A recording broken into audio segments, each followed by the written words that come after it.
먼저 본문 말씀 먼저 보도록 하겠습니다. 13장 계시록 13장 1절부터 18절 했는데 3절, 2절 이렇게만 읽도록 하겠습니다. 그래서 1절, 2절 13장 1절, 2절 읽고 그 다음에 11절 한 구절만 이렇게 보도록 하겠습니다. 시작. 내가 보니 바다에서 한 짐승이 나오는데 뿔이 10이요 머리가 7이라. 그 뿔에는 10면류관이 있고 그 머리들에는 참남된 이름들이 있더라. 내가 본 짐승은 표범과 비슷하고 그 발은 곰의 발 같고 그 입은 사자의 입 같은데 용이 자기의 능력과 보좌와 큰 권세를 그에게 주었더라. 11절. 내가 보매 또 다른 짐승이 땅에서 올라오니 새끼 양같이 두 뿔이 있고 용처럼 말하라. 아멘. 어떻게 잘 요즘 지냅니까? 보니까 자매님들 옷도 좀 바뀐 것 같아요. 많이 화사해가지고 일단 그림이 울긋불긋하고 또 앞에 있는 꽃도 이쁘죠. 네. 너무 이렇게 대조적이라서 참 눈에 확 띄입니다. 저도 이런 꽃꽂이 하는 거 상당히 좋아하거든요.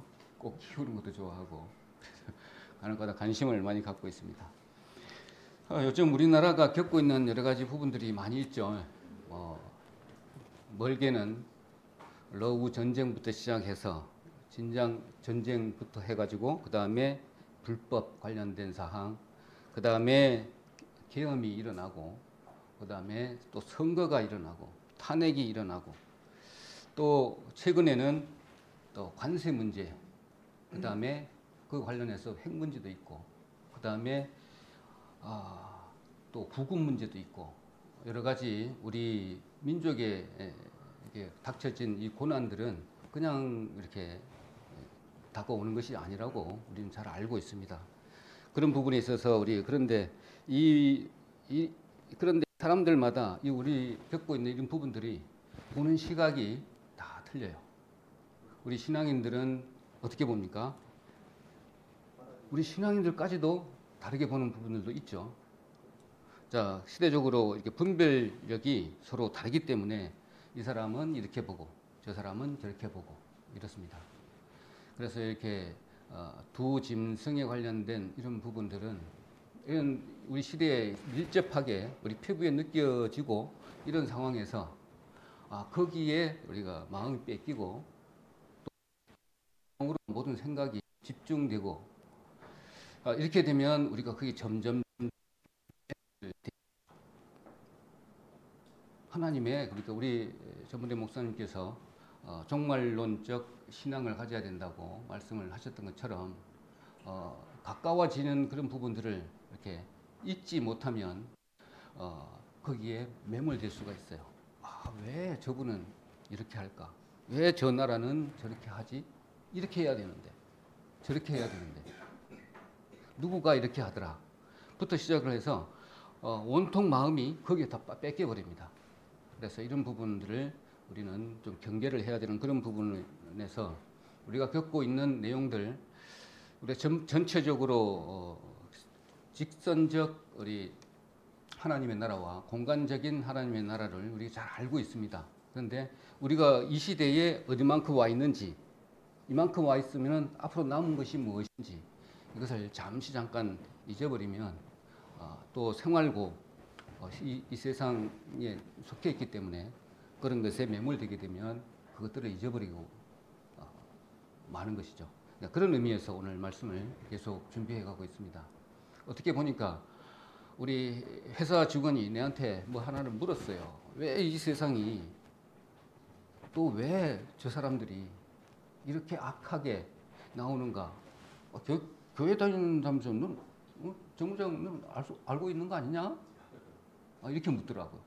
거기서부터 지금 내가 지금 빠져가지고 예전에 했던 것을 공부했던 것을 다시 끄집어내서 지금 이렇게 하고 있습니다. 좀 부족한 부분은 많고 그 다음에 또 이것도 또 부담스러운 주제잖아요. 그리고 또 이게 또 쉽지 않는 그런 부분입니다. 그래서 여러 부분 부족함이 있더라면 교제를 통해서 또 이렇게 교정해 나가고 이런 부분이 있어야 되는 부분이라고 생각이 듭니다. 그리고 또 이것을 누군가 반드시 이야기를 해야 되겠다. 이런 부분도 좀 부담이 좀 있더라고요. 그래서 지금 하고 있는 그런 부분이 좀 있습니다. 그래서 말씀을 좀 드리는데 지금 제목이 두 짐승과 기능적인 이름들이라고 했는데 그 이름들만 이렇게 딱 이렇게 알아도 이들이 어떤 행동을 할 것인지 캐릭터잖아요. 바로 알 수가 있는 부분이 있습니다. 그래서 제목을 이렇게 정했습니다. 그래서 먼저 두 짐승의 기능적 이름들을 보니까 우리가 잘 알고 있는 그런 부분이고 계속 본문을 읽었습니다. 그래서 바다에서 나오는 짐승, 간단하게 말씀을 드리면 이거는 적그리스도적 제국 권력을 이야기하는 부분입니다. 자, 그동안에 많이 설명을 했기 때문에 생략하고, 그 다음에 땅에 올라오는 짐승, 이거는 거짓 선지자적 종교 권력이라고 이렇게 얘기를 했습니다. 그리고 구속사적 관점에서 이렇게 본다면 이렇게 사단의 모방의 구조를 우리는 잘 기억을 하고 있어야 됩니다. 뭐냐면 계시록 12장 13장에 걸쳐서 말씀드린 내용을 보면 용이 있죠. 용 사탄이잖아요. 사탄이 있고 그 다음에 바다 짐승 첫 번째 짐승이죠. 그 다음에 두 번째 짐승 땅에서 올라오는 짐승. 딱 삼위일체죠. 삼위일체 이렇게 구조를 갖고 있습니다. 우리는 그러면 성부, 성자, 성령 이 똑같은 구조로 이렇게 우리를 유혹을 합니다. 거짓 삼위일체의 구조를 가지면서 믿는 사람들을 유혹을 하는 것이죠. 그리고 사탄은 하나님의 구원 경륜을 모방해서 왜곡해서 인간을 미혹합니다. 그리고 또 대비적인 부분이 있어요. 대비적인 부분 뭐냐면 예수 그리스도는 하나님의 권세를 받아서 생명을 주잖아요. 그런데 바다 짐승은 누구예요?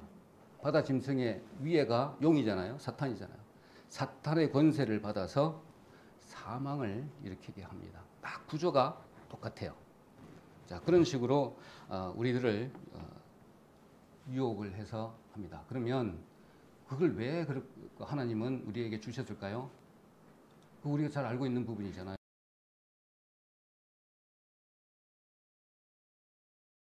이렇게 간단하게 누구도 구원을 시켜주는 것이 아니라 영혼, 육에 대한 부분을 하나님과 영원히 살려고 하는 배우자를 만들려면 이런 역기능적인 부분이 있어야만이 교육이 되는 것이죠. 그런 부분이 없다면 어떻게 우리가 연약한 육신을 가지고 하나님의 뜻을 제대로 파악할 수 있겠습니까? 다 시험을 통하고 시련을 통하고 인내를 통해서 하나님 뜻하신 바를 이루어 가시는 그런 부분이죠. 그 짐승이 그 도구라는 것이죠. 그렇게 이해를 하시면 되겠습니다. 그래서 다시 정리를 한다면 바다 짐승은 제국 권력을 얘기하는 거고요. 그 다음에 땅의 짐승은 거짓 선지자, 구속사적 의미는 결국에는 이 짐승들은 어떻게 됩니까? 구원 계획을 방해하려는 그 세력이지만 결국에는 망할 수밖에 없는 그런 존재들입니다. 용도가 폐기되면 다 불못으로 던질 수밖에 없는 그런 구조로 되어 있다는 것이죠. 잠시 사랑하는 성도들 주님께서 봤을 때는 그 백성을 다 교육시키고 나면 도구가 다 끝났잖아요. 이게 폐기해야 돼요.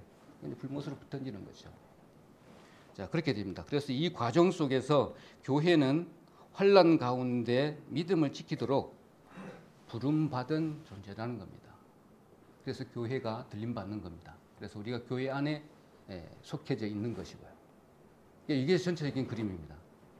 자, 그렇다면 이제 그 기능적 이름들에 대해서 하나하나 이렇게 살펴보고 그럼 내가 또 본받아야 될 것들이 또 무엇인지 아니면 또 어떤 관계가 있는지 자세하게 들으면 그 믿음 가운데 주님께서 원하시는 그 믿음 가운데 또 기름 부음이 더해지면 하나님의 그 뜻을 알게 되잖아요. 그러면 이 시대에 내가 뭘 해야 될지 확고하게 딱 나타나고 그 힘을 받아서 내가 행동하게 되고 주님께서 지상명령, 그 다음에 수평적인 명령, 관계, 그 다음에 지상명령, 수직계명, 뭐 수평계명 이런 부분들을 다 감당할 수 있는 부분이 여기에 있습니다.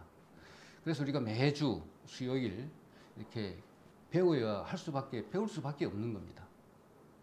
계속 배우면 끝없이 가야 되는 거잖아요.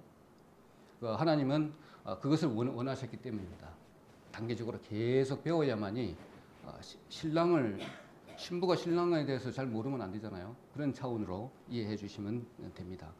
그래서 예수님이 이 상고 시대에 살면서 예비 신부감들에게 한 말씀이 있습니다. 상고를 끝까지 지키라는 겁니다. 끝까지 견디라는 겁니다.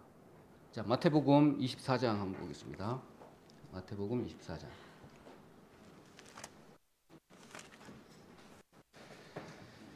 마태복음 24장 13절. 마태복음 24장 13절. 자, 예수님이 이 상고 시대에 살고 있는 우리들에게 상고를 끝까지, 그럼 끝까지가 어디죠? 끝까지가 지상 재림까지입니다. 지상 재림까지. 계시록에는 19장 11절로 17절에 기록되어 있는 그 지상 재림까지 있을 때 잘 견뎌라. 그러면서 마태복음 24장 13절에 그러나 끝까지 견딘 자는 구원을 얻으리라 이렇게 말씀을 하고 있습니다. 자, 24장에 보면 끝까지 견뎌야 되고요. 그 다음에 42절에는 그러므로 깨어 있으라 그날에는 너희 주가 임할는지. 여기서 보니까 견디라 그랬고요. 그 다음에 깨어 있으라 그랬습니다. 깨어 있으라 그랬고, 그 다음에 예비하고 있으라. 44절에는 예비하고 있으라. 그 다음에 45절에 이술 쭉 뒤에로 가면은 가장 중요한 거, 인자는 외쳐라 합니다. 외쳐라. 이것을 잘 하려면 어떻게 해야 되느냐? 하나님의 말씀에 입각한 믿음이 확고하게 우리에게 이렇게 다져져 있어야 되고, 시대적인 분별력 아니면 영적인 분별력을 가진 자에게만 사도 바울과처럼 강력하게 지냈던 것을 우리 볼 수가 있습니다. 그래서 이 부분을 간단하게 살펴보도록 하겠습니다. 이제 왜 우리는 두 짐승의 공부를 해야 되나? 두 가지입니다. 시대적, 영적 분별력을 갖기 위해서입니다. 그래서 아까 마태복음 24장 13절에 잘 견디라고 한 겁니다. 그래서 이 공부를 해야만이 잘 견딜 수가 있는 것이죠. 무턱대고 아무것도 지식도 없는데 이렇게 견딜 수는 없는 거잖아요. 자, 그런 의미입니다. 그래서 그런 목적 때문에 공부를 계속 해야 되는 겁니다. 계속 물 붓듯이, 콩시루에 계속 물 붓듯이 붓게 되면요, 나도 모르게 뭔가가 자꾸 이해가 되고 영적으로 이렇게 깨달음을 이렇게 오니까 한 가지씩 더 알고 싶은 생각이요 자꾸 들어요. 이거는 뭐지? 그때는 처음에는 이게 쭉 읽고 지나갔어요. 이해되든 아니되든 글자의 단어 뜻은 또 완전히 아는데 영적인 부분은 알 수 없었어. 근데 조금 지나니까 더 많이 알게 돼요. 그것이 내 능력으로 될까요? 아닙니다. 절대로. 우리 구원받고 이렇게 말씀 깨닫는 것이 내 혼자만의 능력일까요? 절대로 아닌 거 우리가 아시잖아요. 보혜사 성령님께서 도와주시고 영적으로 깨우쳐 주시지 않으면요, 절대로 알 수 없는 내용입니다. 그래야만이 이 교회 안에 이렇게 구성원이나 객체이면서 지체로서 소속되어 있어야만이 하나님은 그 영적인 부분들을 이렇게 주셔서 깨닫게 해주시는 것이잖아요. 자, 이런 부분을 정말 등한시하면은 절대로 안 되는 부분이 깨어 있으랍니다. 깨어 있으라면 뭡니까? 먼저 해야 될 것, 뒤에 할 것을 선별해서 행동하는 것이 우리 주 목적이잖아요. 이게 삶의 우선순위를 가장 먼저 정해놓고 해야 된다는 것입니다. 잘 견디라는 것은 우리 잘 알고 있는 부분이잖아요. 치우치지 말고 잘 견디라고 해서 말씀을 잘 배우면서. 그런 내용이고요. 준비해라는 것은 뭡니까? 이것도 마찬가지로 이제 재림이 가까웠으니 주변을 살피고 예수님에 대해서 준비를 해야 되는 것이죠. 이것도 공부하는 겁니다. 그 다음에 이제 잘 다져지고 영적 힘도 얻었고 모든 지식이 다 쌓였습니다. 성령의 기름 부음을 다 받았어요. 척척척척 쌓였습니다. 그러면 이제 외쳐야 되죠. 그것도 이렇게 차곡차곡 쌓아지지 않는 상태에서는 입이 안 벌려지잖아요. 이 부분입니다. 그래서 이것을 알아야만이 한마디라도 이렇게 힘있게 전할 수 있는 부분입니다. 그래서 외쳐라 합니다. 그래서 4가지입니다. 그래서 잘 견뎌야 되고요. 공부하면서 잘 견뎌야 되잖아요. 공부하는데 옆에서 가만히 놔둡니까? 방해꾼들이 얼마나 많습니까? 그리고 깨어 있어야 됩니다. 선후, 삶의 우선순위를 정해서 깨어 있어야 되고요. 그 다음에 2번째는 예수님의 재림을 준비해야 되겠죠. 그것도 이제는 재림 준비한다는 것은 뭡니까?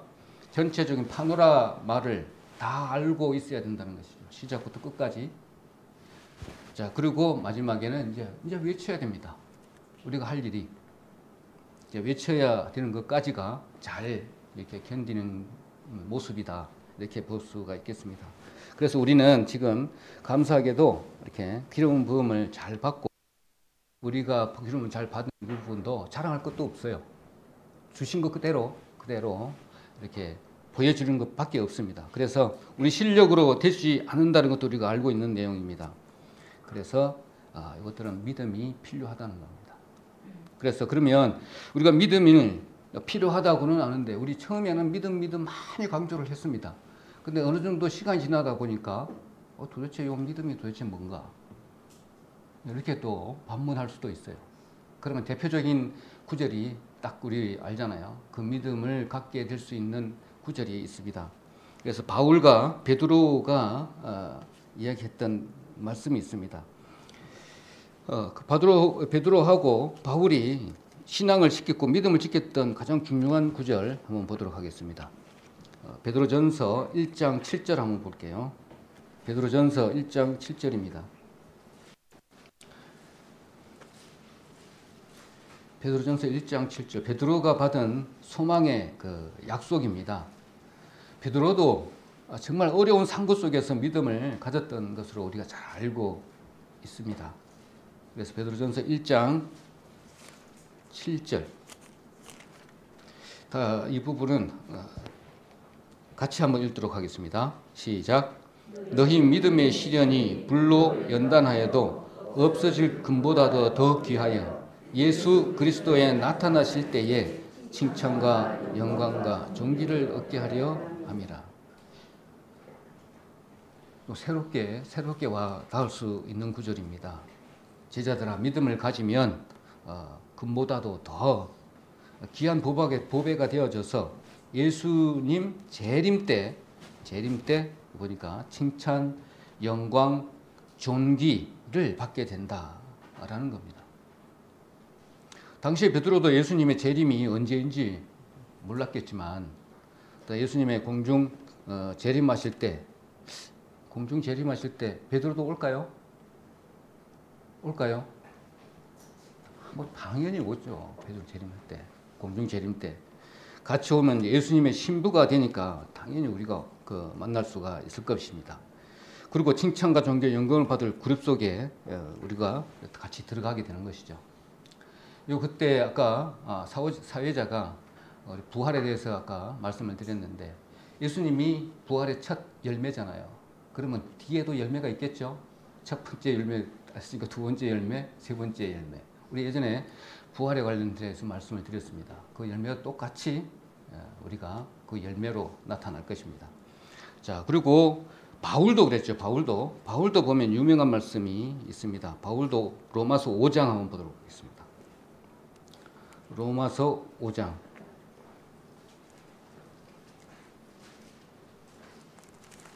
로마서 5장 2절로 4절 한번 보도록 하겠습니다. 2절로 4절.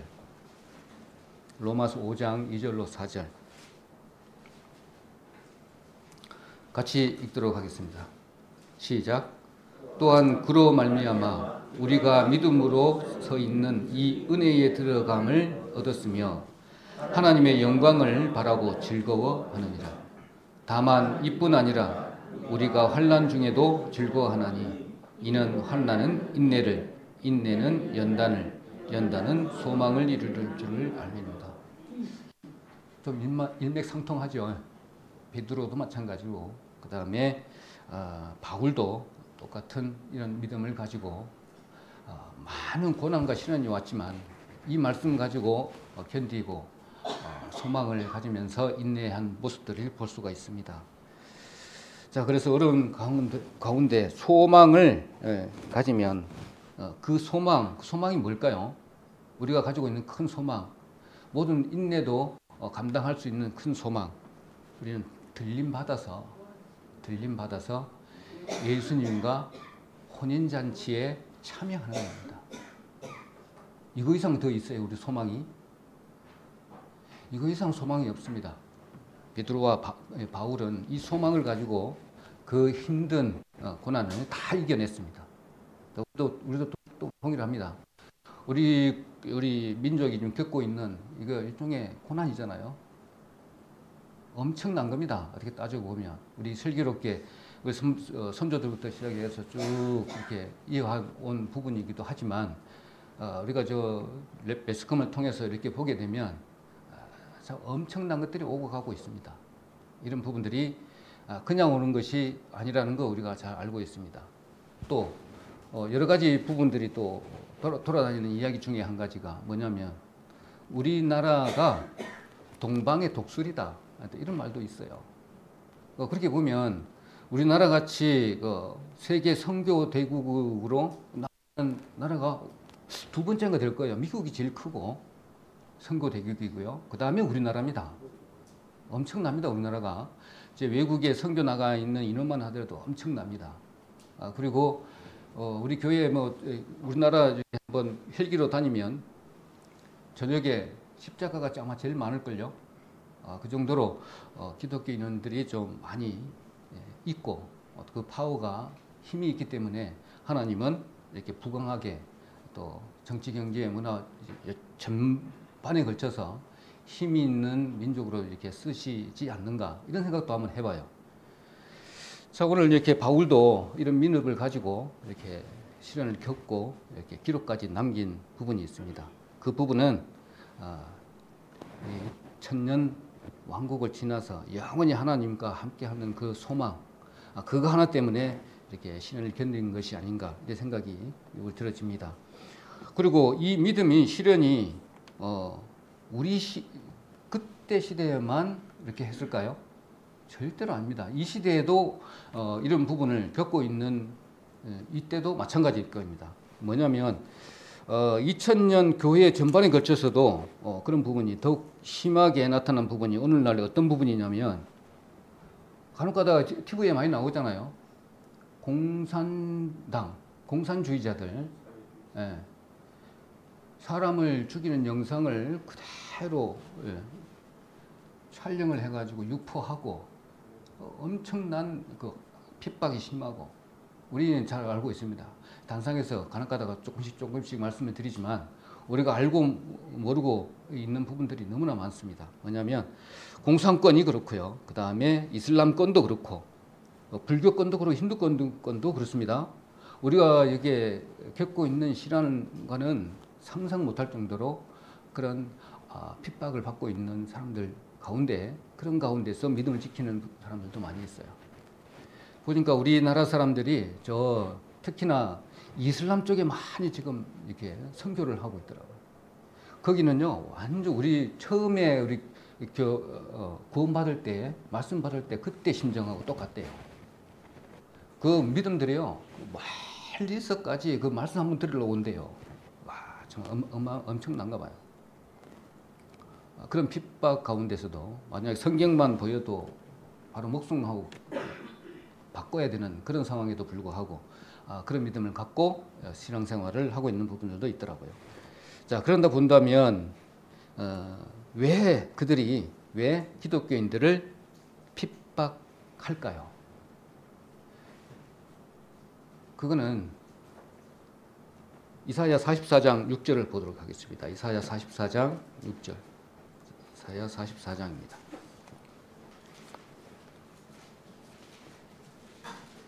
이사야 44장 6절에 두 짐승이 뭘 가지고 뭘 타겟으로 이렇게 하고 있는지를 잘 알고 있는 부분이기도 합니다. 자, 먼저 말씀부터 보도록 하겠습니다. 이사야 44장 6절 1022페이지 정도 되네요. 같이 읽도록 하겠습니다. 이스라엘의 왕인 여호와, 이스라엘의 구속자인 만군의 여호와가 말하노라. 나는 처음이요 나는 마지막이라. 나 외에 신이 없느니라. 아멘. 이 말씀 때문에 나 외에는 구원자가 없다. 예수님 밖에는 구원자가 없다. 이 말씀 때문에 이렇게 핍박이 심한 것이죠.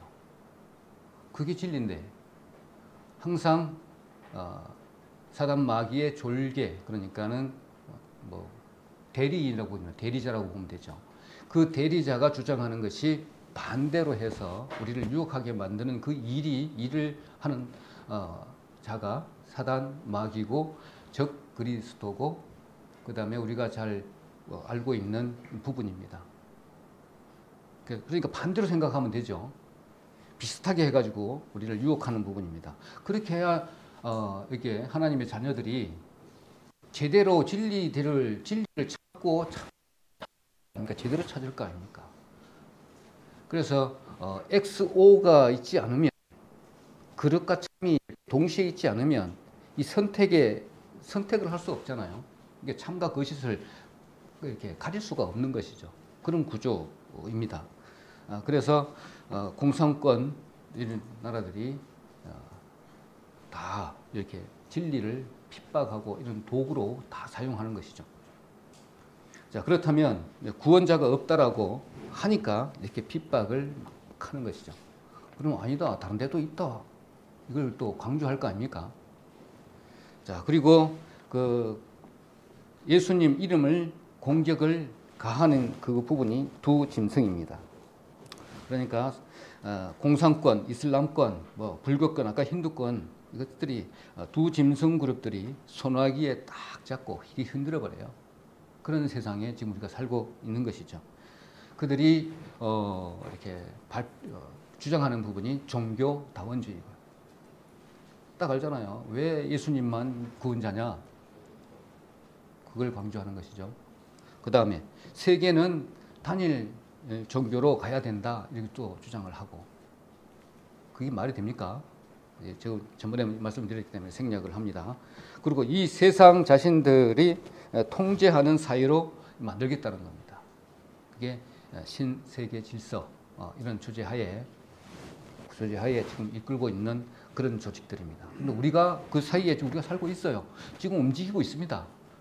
예전에는 숨어서 이렇게 활동을 했지만, 지금은 이제 매스컴에서 인터넷만 딱 두드리면 그냥 사진까지 쫙 나오죠. 그렇게 이제 드러내서 이렇게 활동하고 있다, 이렇게 보면 되겠습니다. 자, 오늘날 제 말씀은 놀랍게도 로마 카톨릭이 그렇고요. 그 다음에 WCC 마찬가지입니다. 일부 또 WEA도 마찬가지로 그렇게 하고 있대요. 무섭습니다. 그런데 우리 지금 교회라고 하고 있는 옆에 우리 교회, 우리나라에도 교회 많잖아요. 거기도 많이 이제는 그 그룹 안에서도 막 섞여 있어가지고 다 구분도 힘들다고 합니다. 정확하게 듣지 않으면, 오늘도 사회자 말씀했지만 부활도 믿지 않는 그런 성도들도 많이 있고요. 좀 심한 부분들도 많이 있습니다. 특히나 신학대학교가 더 심하다네요, 세계적으로. 자, 그런 부분에 우리가 살고 있습니다. 그래서 지키지 않으면, 잘 배우지 않으면, 그 다음에 기독론에 또 해박하지 않으면 이렇게 툭 치면 그냥 넘어갈 수밖에 없는 그런 부분에 우리가 있습니다. 그래서 기름 부음을 계속 받아야 되고, 공부를 계속 해야 되고, 재림 준비를 계속 해야 되고, 예수님이 오실 그날을 기다려야 된다는 것이죠.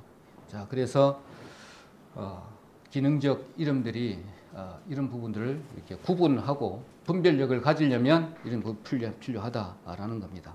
그래서 오늘 말씀을 서두에 본론 비슷하게 이렇게 말씀을 좀 드렸는데 아까 1절 계시록 13장 한번 보도록 하겠습니다. 본론으로 넘어가 가지고 본문에 보니까 특히 1절 한번 보도록 하겠습니다.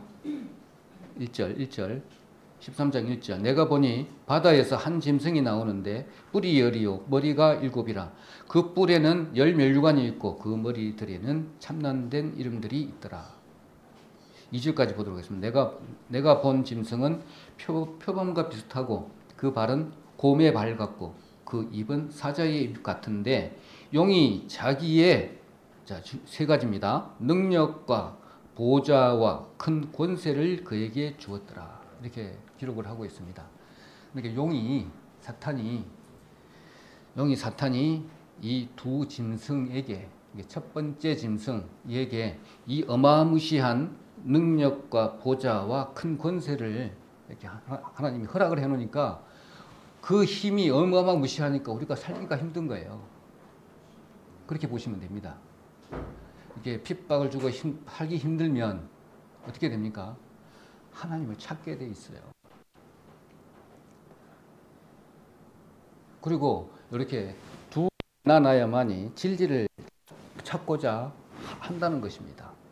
그래서 하나님께서 이렇게 두 짐승을 이렇게 허락을 하신 것이죠. 자, 한번 예전에 제가 말씀드렸던데 애굽 짐승이 있었죠. 애굽. 그 다음에 아시리아 짐승이 있었죠. 그 다음에 어디입니까? 바벨론 짐승이 있었죠. 엠파이어 제국입니다. 그 다음에 바벨론, 그 다음에 바사, 페르시아잖아요. 페르시아 제국. 그 다음에 로마 제국. 그 다음에 마지막이잖아요. 네. 그 다음에가 두 짐승 제국이라고요. 제일 마지막 중.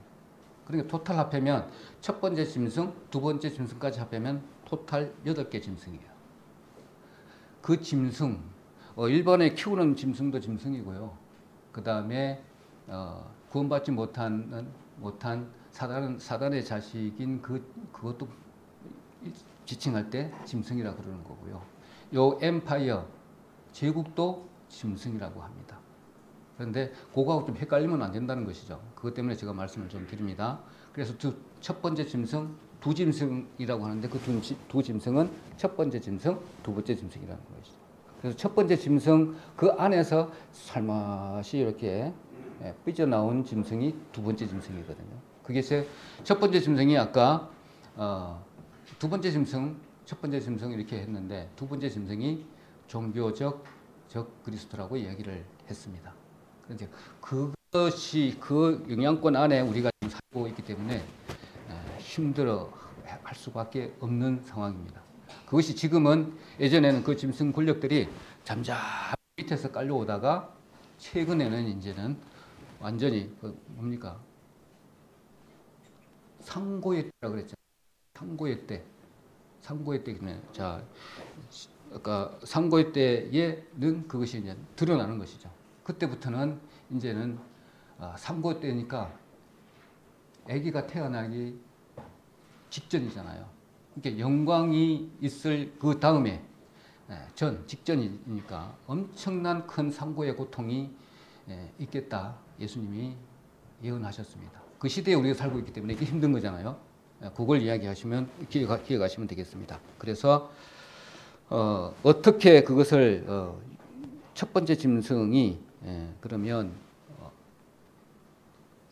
사단 마귀 용의 똘만인지 아니면 그 대리자인지 알 수 있는 부분이 바로 그 앞장 12장 3절 한번 보시고요. 12장 3절 같이 읽도록 하겠습니다. 하늘에 또 다른 이적이 보이니 보라 한 큰 붉은 용이 있어 머리가 7이요 뿔이 10이라 그 여러 머리에 7 면류관이 있는데 라고 기록을 하고 있습니다. 근데 이 짐승 이거는 용입니다. 그런데 여기 첫 번째 짐승하고 비슷하죠. 머리가 7개고 뿔이 10개고 그 뿔 10개의 왕관이 쓰여 있는 모습입니다. 비슷한데 뭐가 틀리냐면 용은 머리가 7개고 뿔이 10개예요. 그리고 왕관이 있어요. 근데 첫 번째 짐승은 머리가 7개고 뿔이 10개 있는데 그게 뿔에가 왕관이 있어요. 그리고 머리에는 하나님을 모독하는 이름이 있어요. 그게 틀려요. 비슷하다는 것이죠. 그래서 사단 용이고요. 용은 우리가 사단인 줄 알고 있습니다.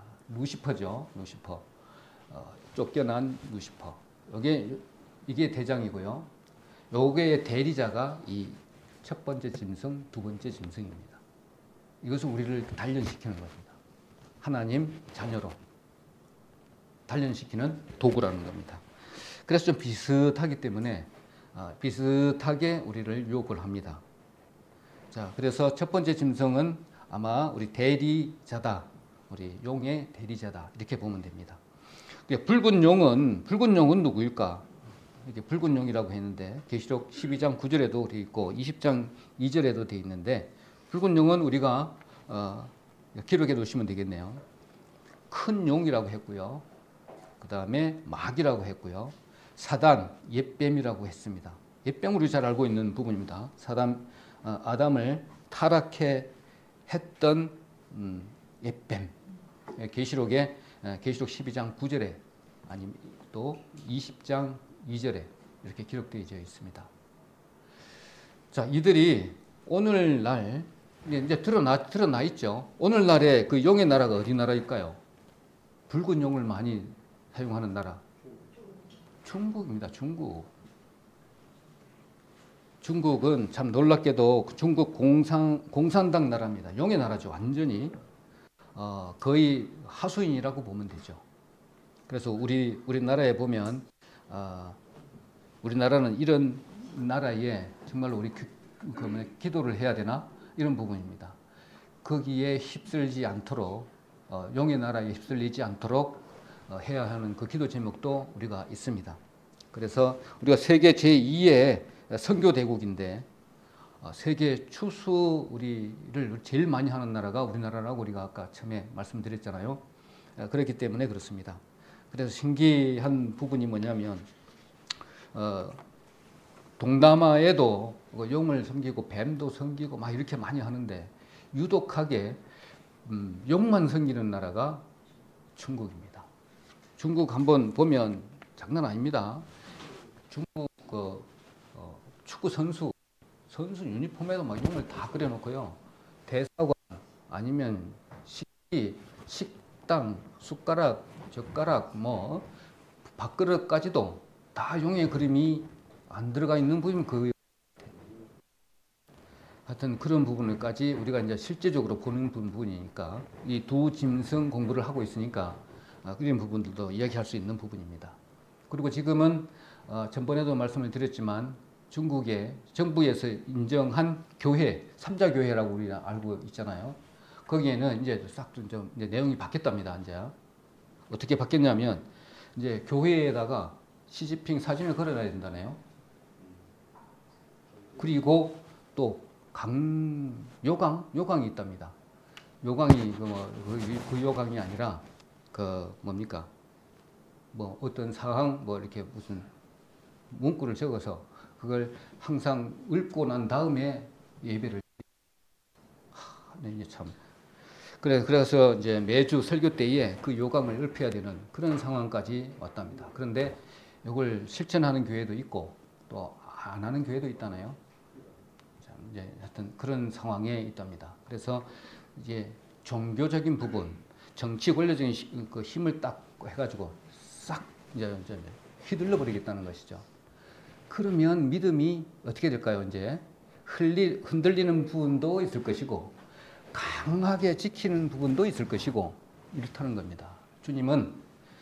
예수 하나님은 나를 향해서 절대적인 믿음을 요구하십니다. 그걸 바라시는 것이죠. 그러면 이제 쭉정이 알고 바로 구분이 될 거 아닙니까? 하나님은 이 두 강력한 짐승을 통해서 우리를 단련시키고 아까 말씀드렸잖아요. 베드로, 바울도 베드로전서 1장 7절에도 마찬가지로, 그다음에 로마서 5장 2절에서 4절에서 말씀했던 것처럼 그걸 바라보고 그 힘든 부분을 지켰다는 것처럼 우리도 그런 상황에 처해 있다는 것입니다. 그래서 아까 계시록 13장 2절에 보았잖아요. 세 가지 능력. 하나님께서 요 첫 번째 짐승에게 주었더라 이렇게 했습니다. 첫 번째 짐승이, 그러니까 우리가 말씀드렸던 예전에 했던 것처럼 정치, 경제, 사회, 문화, 교육적 그리스도의 강력한 힘을 얘에게 줬다니까요. 첫 번째 짐승에게. 그러니까는 파워가 대단합니다. 우리나라에만 봐도 그렇잖아요. 교육, 돈, 경제 장난 아니잖아요. 또 저 바티칸 종교적인 부분 봐봐요. 얼마나 권력이 셉니까? 그들이 하는 말 한마디 보면은 말하는 부분은 별거 없어요. 그런데 다 뒤집어져요. 그런 상황입니다. 자, 그렇다면 능력, 왕자, 권세, 이것도 도대체 뭔가? 세 권세를, 통치권이 도대체 뭔가? 그걸 알면 그들이 얼마나 파워가 센지를, 주님이 허락한 능력이 어떤 것인지를 알 수가 있습니다.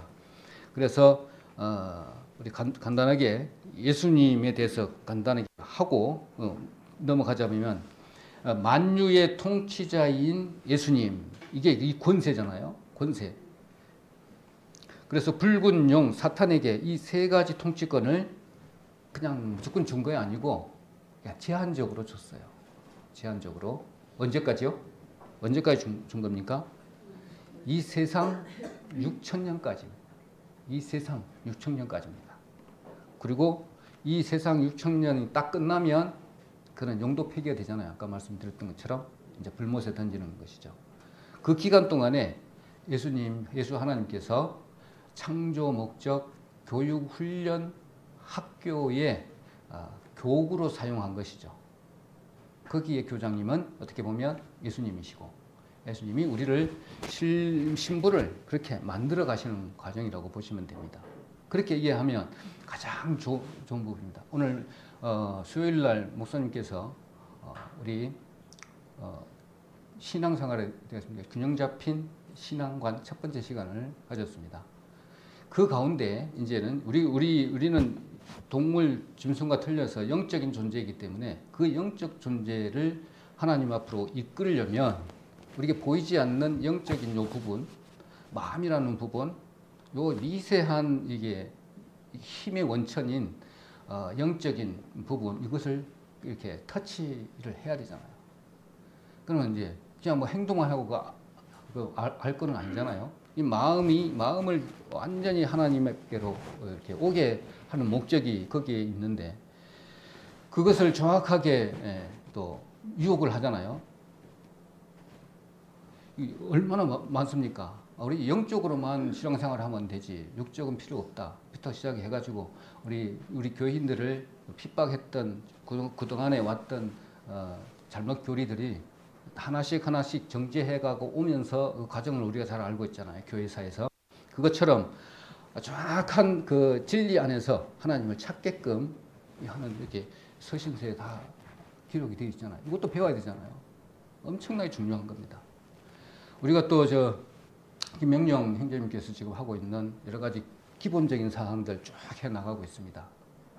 근데 가봐야 보니까는 다 나름대로 이렇게 하고 있는 것 같아요. 저는 좀 어려운 부분을 너무 맡아갖고 지금 어떻게 하다 보니까 이렇게 됐습니다만, 하여튼 이 부분도 한번 거론되었으니까 여러분들도 똑같은 부분으로 연구하고 같이 공부해 나가야 되지 않는가, 이런 생각이 또 들어집니다. 자, 그러면 사탄의 능력을 준 부분 첫 번째로 능력입니다. 사탄의 능력을 주셨어요. 허락을 했습니다. 한 8가지 정도 돼요. 능력 중에 일단 말씀을 좀 드리면, 미혹해 하는 능력을 줬어요. 계시록 12장 9절입니다. 온 세상을 꿰는 자죠. 그 다음에 거짓말하는 능력을 줬어요. 거짓말하는 자. 거짓말 얼마나 잘합니까? 요한복음 8장 44절의 말씀입니다. 그 다음에 세 번째로는 대항하는 능력입니다. 예수님께 대항하는 것. 대항하는 것은 베드로전서 5장 8절에 나와 있습니다. 그 다음에 네 번째로는 파괴하는 능력을 줬어요. 이사야 54장 16절입니다. 이사야 54장 16절. 그 다음에 마귀라고 하는 부분, 마귀라는 말은 뜻은 분리자잖아요. 분리하는 능력을 이들에게 줬어요. 마태복음 4장 1절에. 그 다음에 도둑질하는, 여섯 번째, 도둑질하는 능력을 줬습니다. 요한복음 10장 8절에. 요한복음 10장 8절에 강도하는 능력도 줬죠. 그 다음에 계시록 13장 5절에 참남된 말을 하는 신성 모독하는 능력까지 첫 번째 짐승에게 능력을 주었습니다. 허락을 했다니까요. 그러니까 그들의 능력이 정말 어마어마합니다. 이 사탄이 능력을 첫 번째 짐승에게 주어 놓으니까 그 8가지 능력을 다 가지고 있는 거죠. 그러니까 이 세상은 두 짐승이 판을 치는 세상이다 라고 보면 됩니다. 그 다음에 두 번째로는 그 다음에 왕자입니다. 왕자는 사탄이 이 세상을 왕권을 가진 자죠. 왕권을. 어마어마합니까? 그러니까 6천년 동안이죠. 6천년 동안. 요한복음 12장 32절에 보면 기록이 되어 있습니다. 6천년 동안 그걸 딱 가지고 왕권을 가지고 있습니다. 세상의 왕이잖아요. 자, 사탄이 자기의 통치권 일부를 사탄이 첫 번째 짐승에게 준 것이 이 왕자권입니다. 그 다음에 이 왕자권만 준 것이 아니고 그 다음에 권세까지 줬습니다. 아까 능력, 왕자, 그 다음에 권세. 이 권세는 참 권세의 뜻이 권한, 권위, 전문가 뭐 이런 뜻이더라고요. 첫 번째로는 공중 권세 잡은 권세입니다. 에베소서 2장 2절에 공중 권세를 잡은 것이죠. 막강한 겁니다. 그 다음에 두 번째로는 이 세상 종교 통치하는 권세. 다 머리 숙이잖아요. 이 세상 종교를 통치하는 권세. 고린도후서 4장 4절에 기록되어 있습니다. 그리고 세 번째로는 이 세상의 모든 종교의 우상이 되는 권세입니다. 시편 96편 5절에 기록되어 있습니다. 또 그 다음에 네 번째로는 흑암의 권세를 가진 권세.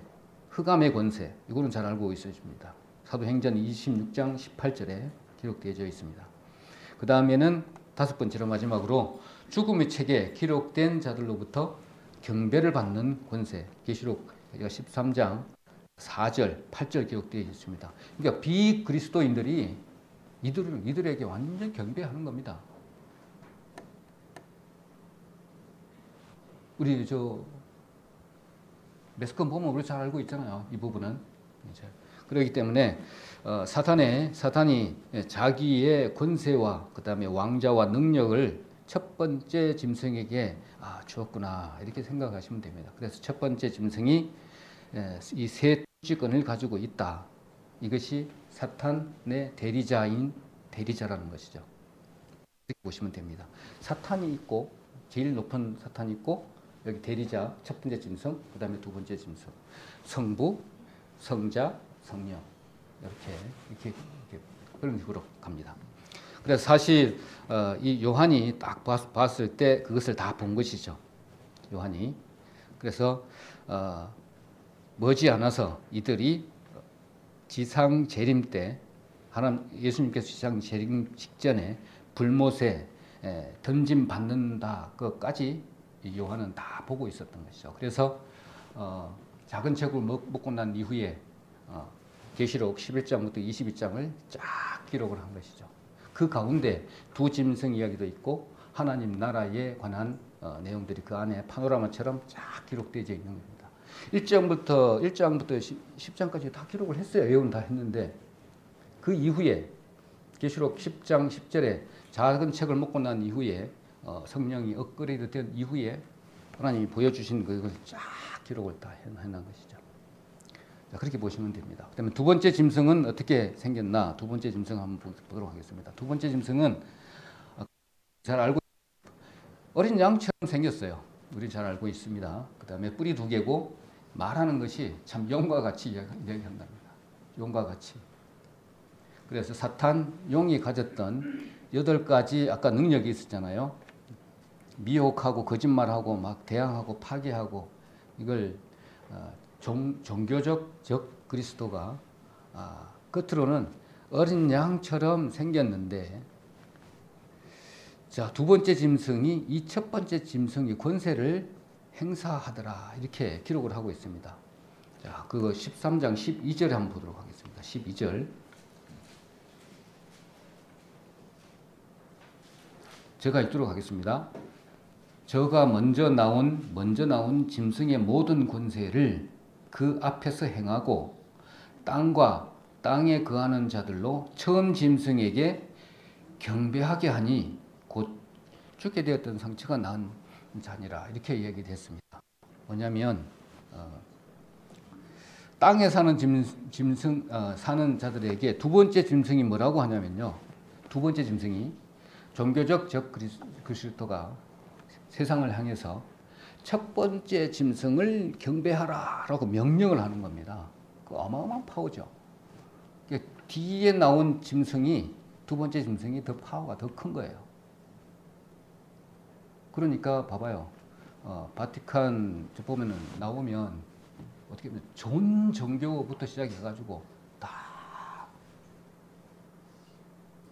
바로 나타납니다. 이제 자, 그렇게 보시면 됩니다. 그렇다면 종교적 적 그리스도 땅에 사는 사람들에게 명령하기를 너네들 첫 번째 짐승을 경배하라라고 명령을 내리는 왕자에 앉아 있는 것이죠. 그게 계시록 오늘 본문 12절의 말씀입니다. 그럼 어린 양은 어린 양처럼 생겼다는데 어린 양은 진짜인가요? 가짜인가요? 가짜잖아요. 가짜. 이놈이 바로 가짜 어린 양입니다. 네, 그게 종교적 적 그리스도라는 겁니다. 이런 것이 있어야 진짜를 찾을 거 아닙니까? 그리고 자기네들 세상의 구원자라고 하는 그들이 권력을 휘두르고 그렇게 하면 세상이 좋은 세상으로 만들겠다고 막 그러고 하면 그게 됩니까? 그거는 또 하나님과 대적되는 거잖아요. 딱 반대로 보시면 되잖아요. 종교적인 부분, 세상의 전부 부분. 그럼 진짜 어린 양은 누굽니까? 그럼 진짜 예수님이 예수님이잖아요. 그렇게 하는데 우리 말씀에는 어디에 있을까요? 첫 번째로 예수님이신데 흠없는 어린 양입니다. 그죠? 흠없는 어린 양. 첫 번째로 베드로전서 1장 29절 흠없는 어린 양입니다. 그 다음에 두 번째로는요. 이 세상 죄를 지고 가는 어린 양이라고 했습니다. 어린 양이니까 진짜 어린 양을 찾아야 되잖아요. 그럼 요한복음 1장 29절에 세상 죄를 지신 어린 양입니다. 세 번째로는 고린도전서 5장 7절 유월절 어린 양 이렇게 기록되어 있습니다. 그 다음에 네 번째로는 유월절 어린 양이 도수장으로 끌려가는 어린 양. 이 다섯 가지로 어린 양을 이렇게 표현했습니다. 진짜 어린 양을. 이사야 53장 7절에 기록되어 있습니다. 다섯 번째로 보좌에 앉으셔서 영광 받으시는 어린 양. 이래가지고 어린 양, 진짜 어린 양이 다섯 가지로 성경에는 기록되어 있습니다. 그런데 가짜 어린 양이 나와서 이렇게 하게 되면 진짜 어린 양을 우리 찾아야 되잖아요. 이런 것처럼 항상 대조적으로 나타난다는 것입니다. 그렇게 보시면 됩니다. 자, 그러면 이제 기능적인 이름을 통해서 그들이 두 짐승이 이 세상에 나와서 우리를 어떻게 유혹하고 괴롭게 하고 힘들게 할 것인지를 바로 알게 됩니다. 그럼 가짜 어린 양의 기능적 이름들만 알면 되잖아요. 자, 첫 번째 한 10가지 정도 됩니다. 한번 기억해가지고 한번 보시기 바랍니다. 가짜 어린 양 기능적 이름들이 첫 번째로는 계시록 13장 18절 666이라고 해요. 그 다음에 두 번째로는 계시록 17장 1절에 큰 음녀다 이렇게 기록을 했습니다. 그 다음에 세 번째로는 계시록 17장 2절에 음행의 포도주에 취한 자. 성경 구절만 기록해 놓으면 되죠. 그 다음에 네 번째로는 계시록 17장 4절에 자주색과 주홍색 옷을 입고 금과 보석과 진주로 장식된 자. 이걸 자주 매스컴을 통해서 잘 보잖아요. 바티칸. 그 다음에 다섯 번째로 계시록 17장 4절입니다. 금잔을 들고 있는데 금잔 안에 가증스러운 것과 더러운 것들로 가득 차 있는 자. 이게 지금 가짜 어린 양 기능적 이름들이라는 겁니다. 금잔은 예수님의 보혈을 상징하는 포도주입니다. 자기들이 그대로 행사를 하고 있죠. 그거 가지고. 그런데 예수님의 보혈을 더럽게 하는 자죠. 보혈을 더럽게 하는 자고 구원론을 더럽게 하는 자가 여기에 해당됩니다. 다섯 번째입니다. 그 다음에 여섯 번째는 그의 이마에 신비, 그다음 비밀이라고 해놨고, 그 다음에 큰 바벨론, 땅의 음녀들과 가증한 것들의 어미, 이렇게 기록이 되어 있습니다.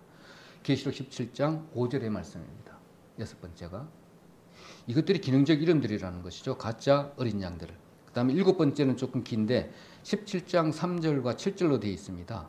한마디로 하면 첫 번째 짐승을 타고 있는 자. 그러니까 첫 번째 짐승이 뭐죠? 정치, 경제, 문화, 교육적 그리스도를 첫 번째 짐승을 이렇게 올라타고 있어요. 지가. 그러면 그의 두 번째 짐승 종교적 적 그리스도가 그 위에 올라타 있는 거예요. 그걸 타고 있는 자가 그럼 엄청난 강한 짐승입니다. 그렇게 보시면 됩니다. 그 두 번째 짐승. 그 다음에 여덟 번째로 이 짐승을 계시록 18장 17절에 보니까 여왕이라 그렇게 되어 있더라고요. 기록이 되어 있습니다. 여왕이에요, 여왕. 그 다음에 아홉 번째로 계시록 18장 2절에 더러운 영에 모이는 곳, 더러운 곳, 가증한 새에 모이는 곳. 이게 그 바티칸이잖아요. 네. 요것을 기록이 되어 있는 부분입니다. 그 다음에 마지막으로 계시록 17장 18절에 땅의 임금들을 다스리는 자. 맞아. 세상 임금들을 다 다스려요. 그 사람, 그 권력 앞에 이렇게 고개 안 숙이는 사람이 없죠. 이렇게 보시면 됩니다. 자, 이런 가운데 저희들이 우리가 살고 있습니다. 이렇게 요한이 상기 두 짐승의 모습과 다양한 이름들을 보았습니다. 딱 보니까 보여주셨겠죠. 그러니까 작은 책을 계시록 10장 10절에 먹은 후였습니다. 그 요한도 그 책을 먹었지만은 그냥 정확하게 이해를 못하고 그냥 신비적인 이야기로 밖에 알 수 없는 겁니다. 그래서 기가 막히게 요한은 말씀을 17장 7절 한번 보도록 하겠습니다. 같이 이 구절은 같이 보도록 하겠습니다. 17장 7절.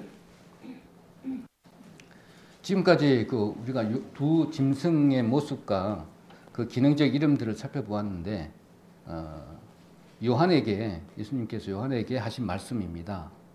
천사가 가로되 왜 기히 여기느냐? 내가 여자와 그의 탐바 일곱 머리와 열 뿔 가진 짐승의 비밀을 내게 이르리라. 그렇게 얘기했습니다. 이 비밀스러운 부분은 여기서 다 한마디로 요약되어 있습니다. 첫 번째로는 여자의 신비가 있다. 그랬습니다. 그 여자. 그 다음 그 탐바 일곱 머리와 열 뿔 가진 짐승. 그게 뭐죠? 첫 번째 짐승이잖아요. 그러니까 여자의 신비가 있고, 여자의 신비는 곧 두 번째 짐승이잖아요. 그것이 있고, 여자를 태운 첫 번째 짐승 신비가 있단다 하면서 요한에게 이야기를 하고 있습니다. 그러니까 두 짐승의 신비를 말하고 있습니다. 이 비밀의 짐승의 이 비밀을 모르면 왜 이 세상이 이렇게 힘들지? 왜 이렇게 굴러가지? 의도치 않게? 아니면 뭐 하고 계시나? 참 많아요. 뭐 대통령 이렇게 거론하고 정치장도 뭐를 하고 왜 저러냐 뭐부터 시작해서 야 내가 남들을 어떻게 그 세부적인 것을 알 수 있나? 그렇지만 나는 개략적인 부분은 나는 알 수가 있다. 그럼 그게 뭔데? 이러다가 보니까 이제 이렇게 됐어요. 하여튼 그런 부분들을 우리가 알고 있어야 되는 부분이 아닌가 이렇게 생각이 됩니다. 그렇기 때문에 우리는 공부를 두 짐승에 대한 공부를 해야 되는 부분이 여기에 있습니다. 공부를 해야만 믿음이 생기고 그 다음에 하나님의 뜻이 무엇인지를 알게 된다고 했잖아요. 그래서 하나님 말씀이 딱 그렇지. 그러고 난 다음에 이것을 순종할 수 있는 힘이 거기서부터 생깁니다. 자, 그럼 결론적으로 이렇게 말씀을 드리면 그렇지만 이 말씀 다 받았지만 하셨습니다. 이거는 우리 신앙 우리 성도님에게 관련된 말씀입니다. 똑같이 듣지만 그 말씀을 다 알고 있지만 예수님이 말씀하시기를 마지막 때가 되면 노아의 때와 같고 또 뭡니까? 노아의 때와 같고 또 하나 있잖아요.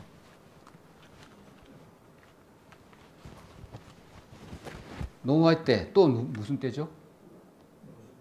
롯의 때잖아요. 롯의 때와 같이 다 같은 하나님의 말씀을 받고 복음 받았지만 다 같이 이렇게 행동하지 않더라는 겁니다. 그렇게 하나님은 예언을 하셨어요. 그렇기 때문에 모든 기독교인이 아니고 이 두 짐승에 대해서 알고 순종하는 때가 아니라 아주 소수만 이 짐승에 관한 짐승에 대한 공부를 하고 갈급하고 순종하고 또 뭐 공부하기를 배고파하고 이렇게 한다는 것이죠. 나머지는 소수는 많은 인원들은 안 따라간다는 겁니다. 그럼 따라가는 부분들은 예비 신부가 되겠죠. 하나님이 예언하셨다니까요. 뭐냐?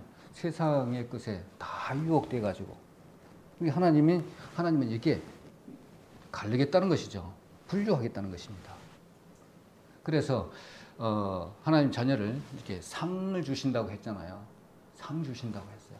그러니까 그 기준대로 생명책에 기록된 그 행한 대로 하나님은 상급을 달리 다 매겨 주시겠죠.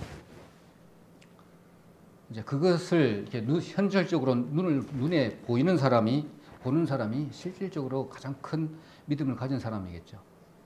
자, 그렇게 본다면 우리는 예비 신부시잖아요. 만약에 다른 교회들 다른 데 한번 가보면요. 예전에 저 거제도에 있을 때 한번 가보면 도대체 그 믿는 그런 부분들이 이렇게 목사님들이 이야기하는 거 보면 여기 말씀을 위주가 아니고요. 거의 생활 위주입니다. 생활 설교예요. 그래서 내가 한번 이야기를 하려고 그러다가 또 이게 기회가 안 오더라고. 그래서 그렇게 뭐 하진 않았는데 그래도 이제 그 사람들하고 같이 어울려야 되니까 수요일마다 몇 번 참석을 했는데 정말 실망스럽더라고요. 말씀 위주가 아니고 어떻게 또 뭐 이렇게 직분 가지고도 막 싸우고요. 참 심한 그런 부분도 많이 또 겪었는데, 교회는 다 그런 부분은 다 있기는 마련인데 말씀이 있고 그렇게 되면 아무 문제가 없는데 그렇지 않은 부분들이 많이 있다라는 겁니다. 그래서 결론적으로 우리는 예비 신부이기 때문에 여기에 계신 분들은 이렇게 교회가 몇 군데 안 됩니다. 우리 같은 이런 교회가 몇 개 안 된다고 보시면 돼요.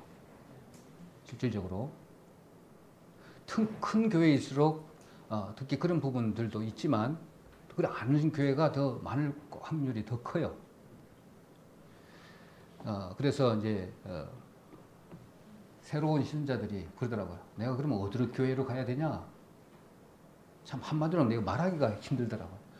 어떻게 좀 이렇게 안내해 줘야 되는데 아무데나 교회를 가면 안 되는데 이 말밖에 못 해요. 이 말밖에.